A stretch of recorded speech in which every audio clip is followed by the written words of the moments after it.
Hey y'all, welcome back to Reclaiming Soul Work podcast. We're doing a little live for y'all. We're here to kiki. We're talking about spiritual bypassing. We're talking about woo-woo culture. We're talking about tarot today. And listen, we're here with a pop-up live because we have our newest offering coming up Sunday, June 8th, Resisting the Woo-Woo, Ethical Considerations for Integrating Spirituality in Therapy. And if you are a spiritual practitioner, a therapist, a social worker, a counselor in training, whether you're a student, or if you're even a spiritual practitioner who's been thinking a lot about their ethics and how they do their work as a spiritualist, you really might want to come through for this workshop. We are so hyped because we've been doing this podcast for a couple years and we've been wanting to offer something for you. It's a space to have real conversations about how to integrate spirituality with ethics, with care, with intention. And we don't really know of many spaces where you can talk about spiritual bypassing and how many of us are really complicit in it and what we can do to disrupt that so we don't harm our clients and the folks we're in community with. So it's happening June 8th again, like I said, at 2 p.m. Eastern to 4 p.m. Eastern. And we really want you to be there. So make sure you sign up for the newsletter, bit.ly/first quarter moon, and you will get special discount codes if you would like. Now, if you want to support us, make sure to go to bit.ly/RSW resist and just register today. Tickets are on sale and we'd love to see you June 8th. Thank you so much for bringing us in, Biani. Hey, y'all. We are excited to just really hop right into processing through some of the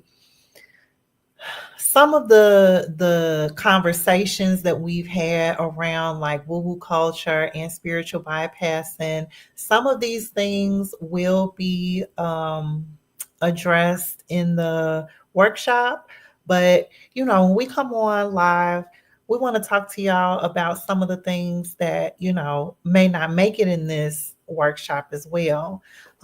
So I think we should just hop right in. Before we came on, Biani, you were getting ready to kind of share a little bit. You said that one of the things about spiritual bypassing from last week that's still with you, and would love for you to finish that. Yeah, listen, y'all, we want to hear from y'all, especially those who know the term woo-woo culture. Let us know in the comments your thoughts about woo-woo culture. One aspect of woo-woo culture that we're talking about is spiritual bypassing, okay? And we feel like that term is really charged and people have a lot of different reactions and responses to the term woo-woo culture. But we're going to talk about an aspect of it that is spiritual bypassing. And the thing about spiritual bypassing that makes it so interesting is like how we all use it. And a lot of times we use it in like everyday culture where we're just like wanting to comfort ourselves and others, right? When people are going through a hard time, you feel in your heart, you want to offer them some support. And through a faith or spiritual lens, you're like, you can get through this, pray on it. God's got you, or, this too shall pass, right? Just some examples of it. But we want to go a little deeper with you too, right? Because I think we don't talk about those examples enough. But the deeper elements of spiritual bypassing are the things that we see happen in our work with clients. We see happen in relationship to other therapists. And I'm talking about spiritual therapists here. But yeah, I was just on a Facebook group and I think one of the things I struggle with sometimes is how when we are integrating spirituality in our work, it feels like there are moments where people abandon a critical lens to spirituality. And to me, that is a form of spiritual bypassing. And so sometimes we use language that we think, oh, it's spiritual. And it's like, but that language can cause certain communities harm. And in our last live, we were sitting with that when people were having reactions to the term woo-woo, right? And we want to encourage you to watch that previous live. but we're talking about specific to like US capitalism, new age spirituality that has been commodified by the wellness industry and that we are all impacted by. And this woo-woo culture really aligns itself to white supremacy, to colonization, to this idea of wellness that can be repackaged, commodified, and sold. And all you got to do is embrace love and light, abandon your shadows, go to that weekend spiritual experience, and you're going to be leveled up and vibrating high. That is woo-woo culture that we're trying to resist, right? Now, the way that it shows up sometimes in our work as spiritualists and spiritual therapists sometimes concerns me around names. Sometimes like people, like, yes, we're spiritualists, but I'm not going to use a name that belongs to a tradition. That's not mine. And I'm really, if anything, sometimes a little too hyper-focused on it because I want to be respectful to other traditions that I'm learning from or have admiration for. Or even like we've talked about before, you know, there are people who go to like these spiritual retreats, come back and they want to do the training because they spent 2 days at a retreat, you know, that is spiritual bypassing. Or like in our profession, you know, we go to these CEUs or we do these trainings and then we're taught to believe that we can like jump right in and offer it to our clients. Or like, I'm going to bring up tarot as a tarot student, a student of tarot. I see that a lot in these like weekend credentialing, be a certified tarot reader and you can read tomorrow. And it's like, y'all, that is spiritual bypassing to me because it's not integrating the wisdom or medicine of that tool or that practice that you're using.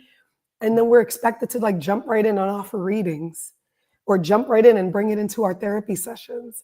And that is what we're talking about. That is what we're trying to invite compassionate critical reflection on, which is why we're doing this workshop. But we also want to create space for the ways that we participate in spiritual bypassing that has elements of cultural appropriation.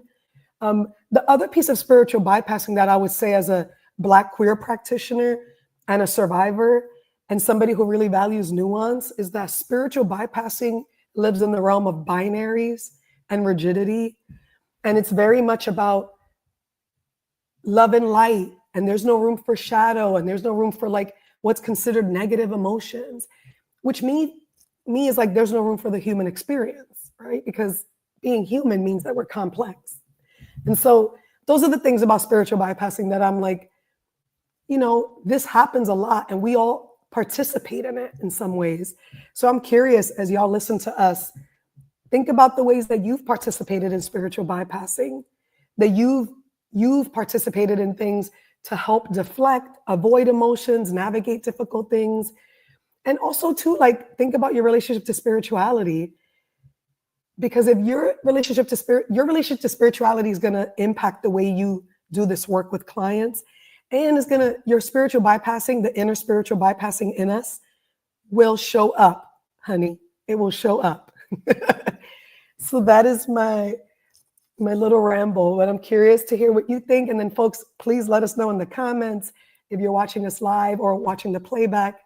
What are your thoughts? What's coming up for you? Because this is a very charged topic. I know it really is. And charged in a very like mild way, you know, mild in the sense of we're getting some responses, we're getting engagement, it's a spectrum, and it feels like it's not very direct, you know, related to how folks are engaging with what we're offering here. Let me say this. I do not identify as a woo-woo social worker or therapist. I am resisting that. That's in the title of the workshop. That is not how I identify. You know, I consider that very much aligned with whiteness. So I just want to clear that up. some of the other pieces I think that are sitting with me from last week too are, again, thinking of this, considering this workshop an invitation to really explore, our relationship to this particular culture and how therapy is, intertwined with it. I really appreciated what you shared, Biani. Like I had wrote down yes to not, like abandoning the critical lens in the spiritual community. And I mean, I just need to say, like, it's expertise misrepresentation. When you are offering spiritual practices outside of the scope of your training, or competence, the client can't consent. The client doesn't have informed consent to that, and so I think it's just a lot to think about. One, how long is the integration period for some of these things? I can't necessarily say that there's a time period per se. I think that there is a mindset, intention, embodiment period, if you will. And I think that can be a gauge for the time period that you fall within. I think that if you move within, and as an example, let me say it like this.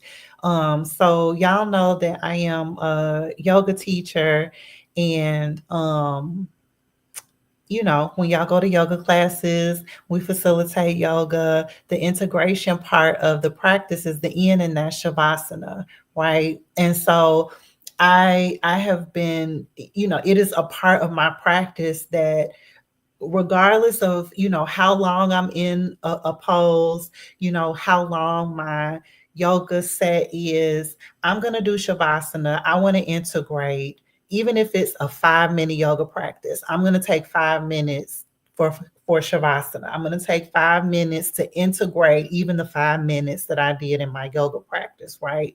And so I think that for me has been the way for me to slow down, be present, and ground in the intention of, like, how am I integrating this? How am I integrating this? And so I think that if you just move with that value or that practice as a part of, your framework, that's helpful. I think that that's helpful. Let's see. I'm just looking at my notes really quickly. One of the other random things that I was thinking about too, since our last live stream was, there was this big push to educate clients, specifically like the decolonized abolitionist, somatic kind of therapist push to educate clients on, like, what questions to ask a therapist to see if you're, aligned with them. And I think that there is some space to start bringing that into spiritual therapy. Hold on one second.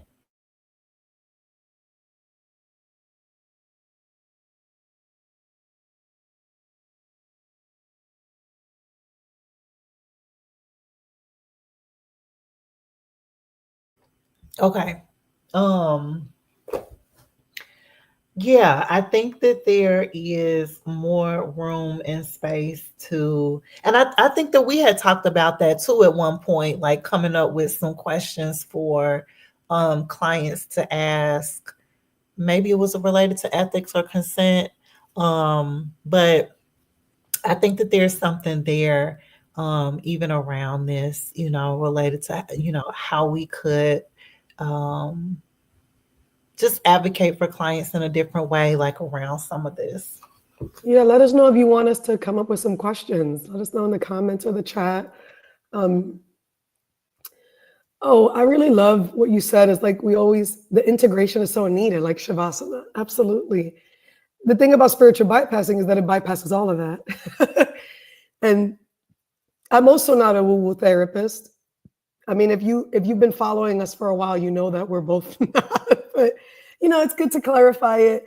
And part of this idea of resisting the woo is also resisting this urgency to rush to be an expert on things, like this urgency that colonial and Western therapy demands is a recipe for like spirit. It's the flags of spiritual bypassing, like the urgency, the rush to be a content expert, cultural appropriation, not taking time to really be in relationship to yourself, your practices.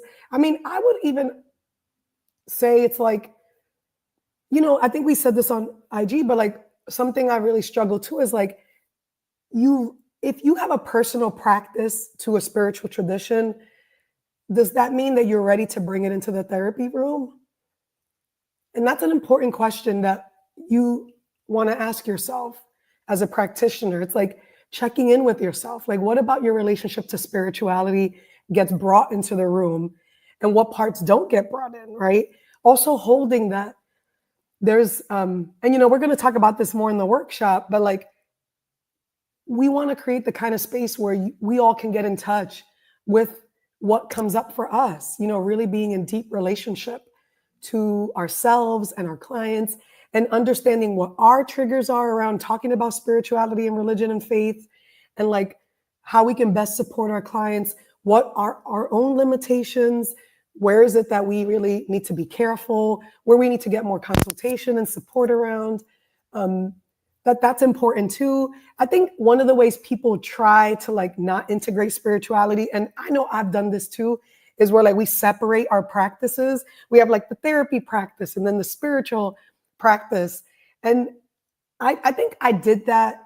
I've done that in my work because I think historically I did it because I really wanted the separation, to be honest. Like, but in hindsight, there was no real separation because you experience me as a spiritual therapist. Like that's who I am. I bring it in the work. But it's important to do it with informed consent and do it with like this acknowledgement, right? So if I'm working with somebody who really wants to do tarot and they know that I integrate tarot, there's a couple steps before the tarot cards come into the room. There are many steps to it. And I'm not going to do it until Shavasana is at play, honestly, like until there's an aspect of like, what would it be like to bring this work together? Do you have questions for me about my relationship to the tarot? What's your relationship to the tarot? Let's talk about the cards. Do you want to bring your cards? What if I brought my cards? Like there's a whole deep practice around integrating spirituality. That's not like, okay, cool. Tarot cards. Let's get them cards, baby. We're going to do like, no, it's not going to be like that. It's not. And I think I've noticed in some conversations where people don't even think about that. There's no like forethought or planning around, hey, how do I best integrate it for this client who is a survivor, who's experienced trauma, who is really spiritual but not religious anymore, or like they talk about God or they talk about ancestors. Like you have to consider all those pieces. And we can't use spirituality to bypass those important conversations. I appreciate, everything that, you mentioned here. One of the things that you talked about that I wanted to circle back to was, just because you have a spiritual practice doesn't mean you need to bring that into therapy. My quick notes were compartmentalization, boundaries, saviorism. There's something about saviorism that comes up for me related to that. And I'm trying to get the words together. Okay. The first thing that I want to say is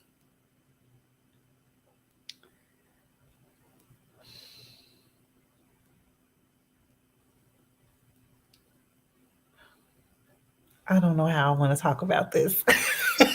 This is like the first. That means you got a lot of gems. Yeah, I feel like I have so many thoughts like about this. But you're right. It Oh, is definitely the elements of please, saviorism. please. Well, Mhm. you know, you've said this before, so I'm only going to just paraphrase what you've said. You've helped me expand why we both have a strong reaction to woo-woo culture, and it's connected to the experiences of being in a profession that's largely dominated by cis white women. And so the reality for us in our profession is that we all have those elements of saviorism in us. It's in us, right? And there's this thing that happens in spiritual space where like that saviorism gets in the way of ethics. I feel like that's what I've heard you say, and this is how but I'm gonna stop because I'm curious. It's true. It's true. I mean, and I think that this goes along with what we were talking about.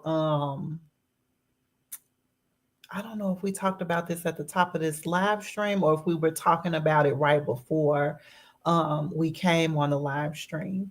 Um, I cannot, it is very difficult for me to be in the Facebook groups and experience where it is like completely um it's like being culturally rooted, what we know about whiteness and white women in not only just social work but in spiritual communities, how that is not even a thing. Like, I don't see many white practitioners in these spiritual Facebook groups where they are naming that either in the workshop that they're trying to promote or whatever it is that the question that they're asking or whatever it is that they're saying has any kind of decolonized anything. Like, it is literally like they don't even talk about that. And it's bothersome. It bothers me. Mhm. Um There's this thing too. The reason that we've been getting really strong reactions to our post, to the title, to the content of the workshop. And Sequoia and I have been really thinking a lot, you know, and I can't speak for Sequoia, but like our lens as intersectional practitioners, like we're paying attention to what does it mean for two queer Black femmes, social workers who are also educated, like educators. Sorry, we're educators. Like we have all um, these lenses and these tools that help us understand the world. And I think it's interesting that people's reaction is either to be like, I hate woo-woo culture, or I love woo-woo culture, right? And like I'm this a woo-woo binary. social worker. I'm a Yeah. woo-woo Woo, therapist. and like Yeah, that's already spiritual bypassing right there. Because you also make us invisible. You don't really acknowledge. fascinating. Yeah, at all. You don't Like, acknowledge our presence. You don't acknowledge like that we're talking about decolonial healing, that we're talking about, first of all, we all deserve to reclaim the soul in our work. We've been committed to this work. We've been doing it for years. But to hear like colleagues who are white practitioners have a reaction to us, like somebody, I think, I'm not gonna call, but like they made a post about it. Like, we're reclaiming woo woo, like the term woo woo, it's not a bad term. Like the reactions people are getting to our use of it, I want you to invite what it means to react to us as two queer Black femmes, to us. Like, I really want you to get in touch with that. I also want you to get in touch with the reality that we do need to resist the really problematic traits of woo-woo culture that lack any critical analysis. That we do need to reclaim the spiritual. But if you are a person, if you are somebody who's reclaiming spiritual practices that don't have origins from your ancestry, I want you to really consider that, just like we consider it too. Being in relationship to your ethics doesn't mean you abandon your spiritual practices. If anything, it deepens your relationship. But I've been really struggling with the reactions we've been getting, and I think they're racialized. I think they're absolutely racialized. I think they're absolutely gendered. I think there's a lot of like elements of like queer phobia and stuff. Like it feels really connected. And so, yeah, more reason why we've been wanting to do this workshop, because there's this way in like spiritual therapist spaces that either vilify spirituality, right? And it comes from this like mainstream Christian dominated language, or vilifies spiritualists who are committed to decolonizing this work and really trying to embody it. You know, like really, we're asking you to embody the liberatory decolonial healing practices. Mhm. Resisting the woo-woo doesn't mean throwing out woo-woo. It means challenging the dominant tropes and narratives that cause clients harm, like spiritual bypassing, toxic positivity, cultural appropriation.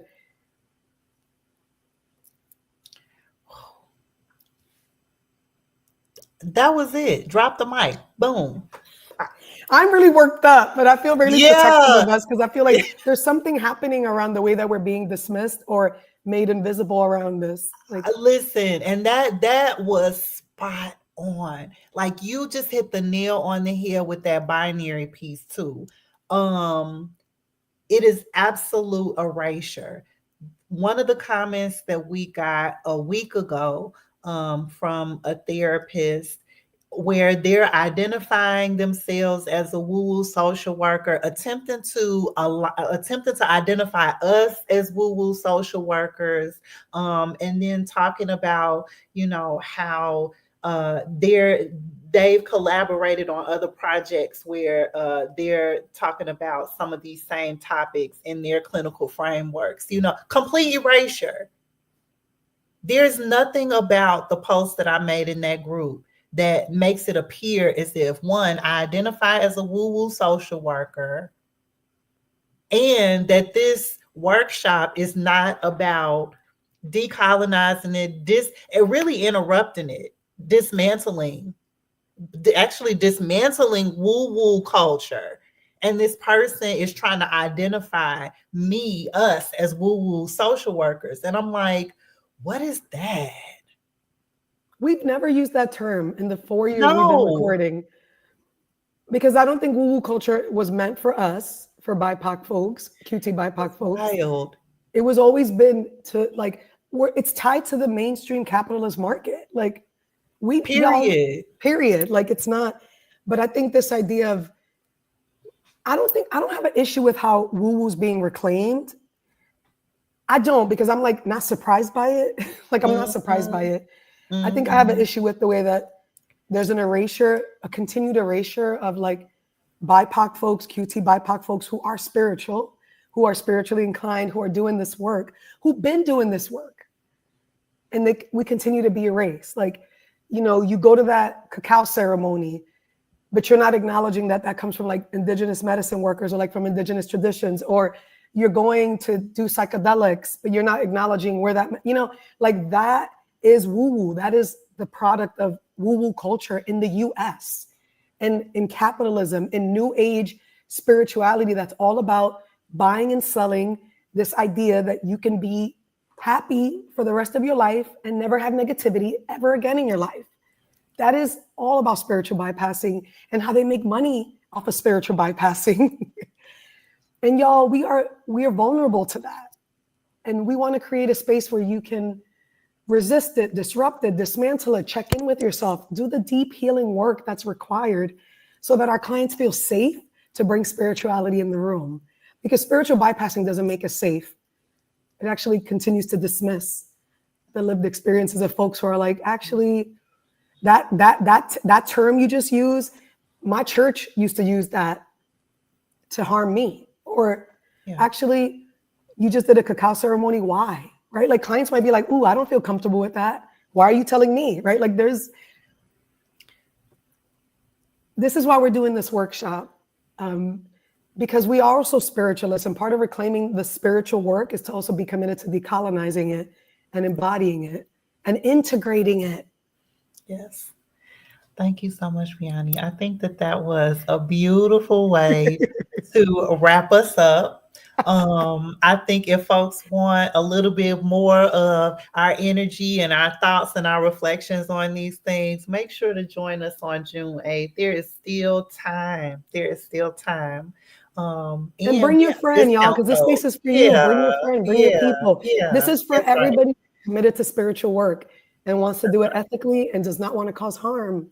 That's right. We need you there. Come through June 8th.